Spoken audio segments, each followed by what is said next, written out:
Hello दोस्तों, तो कैसे हैं आप सब लोग। आज की इस वीडियो में मैं एवेंजर्स मूवी को एक्सप्लेन करने वाला हूं। तो कहानी के शुरू में हम कॉस्मिक क्यूब देखते हैं। लोकी और दी अदर बात कर रहे हैं कि कॉस्मिक क्यूब, जिसे टेस्ट्रिक भी कहा जाता है, शुरू हो चुका है। लोकी का प्लान था कि इस टेस्ट्रिक की मदद से वो दूसरी दुनिया का रास्ता खोले, जिससे वो जमीन पर चितौरी आर्मी को बुलाएगा। ये थानोस की मेडिएटर की आर्मी थी। लोकी के पास एक वेपन था जो उसे थानोस ने ही दिया था। वो उसी की मदद से ये काम करने वाला था। वो इस आर्मी की मदद से जमीन पर कब्जा करना चाहता था और दी अदर कॉस्मिक क्यूब हासिल करना चाहता था।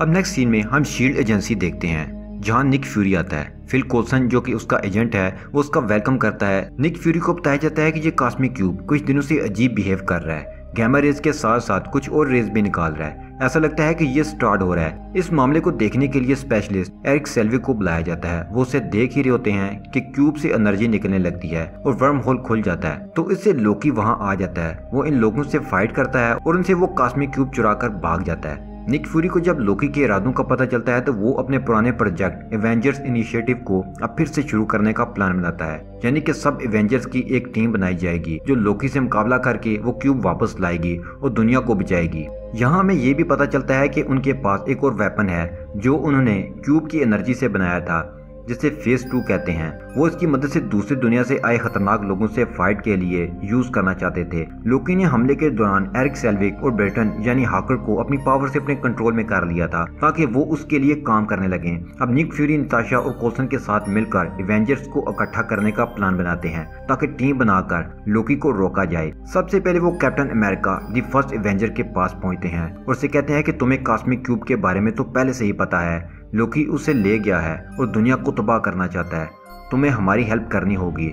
नताशा हल्क यानी ब्रूस बैनर के पास जाती है, जो कि इंडिया के शहर कलकत्ता में है। वो उसे कहती है कि कॉस्मिक क्यूब गैमा रेज निकाल रहा है और तुम गैमा रेज के एक्सपर्ट हो, इसलिए तुम्हें इस चीज को इस्तेमाल करके हमारी हेल्प करनी होगी। इधर फिल कोल्सन टोनी यानी आयरन मैन के पास पहुंच जाता है। अब सब एवेंजर समुद्र के अंदर एक हेलीकैरियर की तरफ आते हैं, जहाँ कैप्टन अमेरिका हल्क से मिलता है और देखते हैं कि अचानक ये हेलीकैरियर पानी से ऊपर उठने लगा है। यानी हेलीकैरियर नहीं, ये तो एक बहुत बड़ा जहाज है जो हवा में उड़ने लगा है। निक फ्यूरी यहाँ आकर इस शिप को इनविजिबल कर देता है ताकि कोई उसे देख ना सके। एरिक सेल्विक यहाँ लैब में बताता है कि कॉस्मिक क्यूब में बहुत पावर है, हम उसे कंट्रोल नहीं कर सकते, लेकिन रेडियम की मदद से हम उसकी एनर्जी को थोड़ा बैलेंस कर सकते हैं, जो कि जर्मन एट गेट में है। हमें वहां जाना होगा। वो दोनों जर्मनी पहुंच जाते हैं। निक फ्यूरी का शिप बहुत ही एडवांस था। वो सीसीटीवी कैमरास को कंट्रोल भी कर सकता था, तो उसे पता चल जाता है कि लोकी और बर्टन को जर्मनी में देखा गया है। अब कैप्टन अमेरिका निक फ्यूरी को बनाया गया अपडेट सूट पहनता है और जर्मनी पहुंच जाता है। अब यहाँ लोकी एक पार्टी में जाता है और एक कमांडर को पकड़ लेता है। वो अपनी मैजिकल स्टिक से उस कमांडर की आंख की होलोग्राम बर्टन के पास पहुंच जाता है। वो इरिडियम चुराने यहाँ आए थे, इसलिए उन्हें इस लॉकर को खोलने के लिए इस कमांडर की आंख चाहिए थी, तभी लॉकर खुल सकता था। वो इरिडियम हासिल कर लेते हैं और जाने लगते हैं, लेकिन लोकी वहां रुक जाता है और लोगों को बताने लगता है कि मैं कितना पावरफुल हूँ। वो सबको कहता है कि मेरे सामने घुटने टेक दो, लेकिन एक ओल्ड मैन ऐसा नहीं करता। वो कहता है कि मैं तुम्हारे सामने नहीं झुकूंगा। लोकी गुस्सा होता है और उस पर अटैक करता है, लेकिन एन मौका पर कैप्टन अमेरिका वहां आ जाता है और इस ओल्ड मैन को बचा लेते हैं। कैप्टन अमेरिका और लोकी के दरमियान फाइट होने लगती है। उसका साथ देने टोनी यहाँ आयरन मैन भी आ जाता है। लोकी सरेंडर कर देता है। वो उसे पकड़कर अपने शिप में साथ बिठा लेते हैं। इधर ब्रूस बैनर जो कि लैब में काम कर रहा था, वो उन्हें बताता है कि मुझे पता चल गया है कि लोकी क्या कर रहा है। वो कॉस्मिक क्यूब की मदद से एक पोर्टल खोलना चाहता है, जिसकी मदद से चितौरी की आर्मी दूसरी दूर की दुनिया से हमारी अर्थ पर आ जाएगी और हम पर अटैक कर देगी। लेकिन इस क्यूब यानी टेस्टर को बैलेंस करने के लिए रेडियम की जरूरत थी, जो वो हमसे चुरा कर हासिल कर चुके हैं। लेकिन उसके साथ साथ उन्हें बहुत ज्यादा एनर्जी की जरूरत है, कम से कम 12,000 सेल्सियस की, जो कि उसे कैलिफोर्निया में एक ही जगह से मिल सकती है, स्टॉक टावर में। इसलिए उसने सोचे समझे मंसूबे के तहत सरेंडर किया था ताकि वो उनके हेली यानी बड़े शिप में पहुंच सके। अब उसकी मदद के लिए बर्टन आता है और अपने तीर से एक इंजन को खराब कर देता है। टोनी अपनी पावर से उसे फिक्स करता है, लेकिन खुद उसका सूट वीक पड़ जाता है। लोकी अब अपने सेल से निकलने लगता है, लेकिन थोर आ जाता है और उसे रोकने की कोशिश करता है। लोकी अपनी पावर से उसे सेल में बांध कर देता है। थोर की हेल्प के लिए अब कोल्सन फेज 2 का वेपन लेकर आता है। वो लोकी पर अटैक करने वाला था। उसी वेपन से स्पेस से आए खतरनाक लोगों को कंट्रोल किया जा सकता था, लेकिन लोकी बहुत ही फास्ट था और उस वेपन के खतरे को भी जान गया था। इसलिए वो अचानक से उसके पीछे आकर अपनी मैजिकल स्टिक उसके पेट में घुसा देता है, जिसकी वजह से वो जख्मी होकर गिर जाता है। नताशा बर्टन से फाइट करने लगती है और उसे इतना मारती है कि वो लोकी के कंट्रोल से बाहर आ जाता है। अब वो अपने होश में था और उसे पता चल गया था कि वो लोकी के कंट्रोल में आकर अपनी ही टीम के खिलाफ काम कर रहा था, लेकिन अब लोकी की खैर नहीं थी। लोकी वहां से निकलकर स्ट्राक टावर पहुंच चुका था, जो कि टोनी यानी आयरन मैन का ठिकाना था। वो वहां टेस्ला को पावर सोर्स मशीन से जोड़ देता है। इस टेस्ला को बैलेंस रखकर चलाने के लिए जो एनर्जी चाहिए थी वो यहीं से मिल सकती थी। अब वो टेस्ला को चलाता है ताकि वो पोर्टल खोल सके, जिससे दूर स्पेस से आर्मी उसकी हेल्प के लिए आ सके।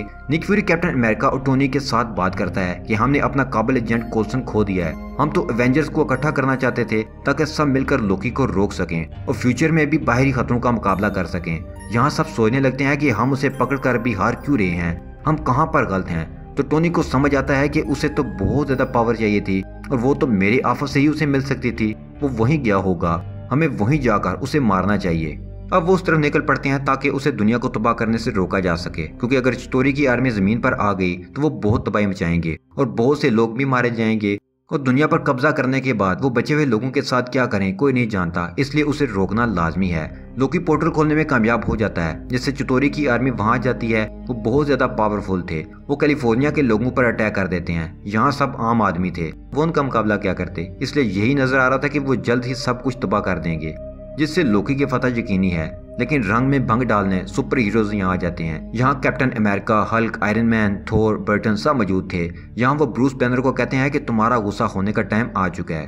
दोस्तों हम जानते हैं कि ब्रूस बैनर हल्क तब ही बनता है जब वो गुस्सा हो, और ब्रूस बैनर कहता है कि मेरा एक राज है कि मैं हर वक्त गुस्से में ही रहता हूँ, और वो हल्क बन जाता है। हल्क बनते ही वो चिटोरी की आर्मी का कीमा करना शुरू कर देता है। अमेरिका की गवर्नमेंट और आर्मी भी ये देखकर फिक्रमंद थी और सोच रहे थे कि इसका क्या हल किया जाए। वो फिल से कांटेक्ट करते हैं तो वो उन्हें सब बताता है कि लोकी और वो मशीन कितनी खतरनाक है।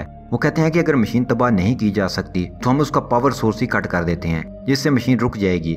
इसके लिए हमें स्ट्राक टावर को तबाह करना होगा, और वो फाइटर जेट उसे तबाह करने के लिए भेज देते हैं। फिर टोनी को बताता है कि तुम्हारे पास 2.5 मिनट हैं, उसके बाद फाइटर जेट शहर पर मिसाइल गिरा देगा और सब कुछ तबाह हो जाएगा। इससे पहले तुम लोकी को रोक लो।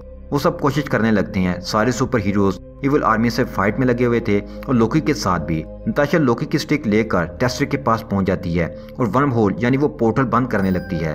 तो टोनी उसे रोकता है कि पहले चिटोरी आर्मी की वारशिप को ही तबाह कर दिया जाए। वो उस आर्मी के मिसाइल को लेकर चिटोरी आर्मी की वारशिप की तरफ जाता है और उसके अंदर मिसाइल फेंक देता है, जिससे उनकी शिप तबाह हो जाती है। लेकिन यहाँ इस पोर्टल को बंद करने का टाइम भी हो चुका था, लेकिन आयरन मैन अभी तक वापस नहीं आया था। अचानक वो देखते हैं कि टोनी नीचे गिर रहा है। वो वापस आने में कामयाब हो गया था। सब खुश हो जाते हैं। कैप्टन अमेरिका उसे बचाने के लिए आगे बढ़ता है, लेकिन हल्क उसे पकड़ लेता है और वो बच जाता है। सब उसकी तारीफ करते हैं कि लोहे के दिल वाले ने आखिरकार काम कर ही दिया। वो सब दुनिया को बचाने में कामयाब हो चुके थे, लेकिन लोकी अब भी आजाद था। वो लोकी के पीछे टावर पर जाते हैं और उसे फिर से पकड़ लेते हैं। वो टेस्रिक और लोकी को एसगार्ड ले जाते हैं, जहां अब उसका फैसला होना था। यहाँ पर मूवी खत्म हो जाती है। फिर पोस्ट क्रेडिट सीन में हम देखते हैं कि अदर थानोस के पास जाता है और कहता है कि जमीन के लोग इतने कमजोर नहीं जितने हमने समझ लिए थे। हमारा अटैक नाकाम रहा। यहाँ थानोस अपनी इवल स्माइल देता है और यहाँ पर यह मूवी खत्म हो जाती है।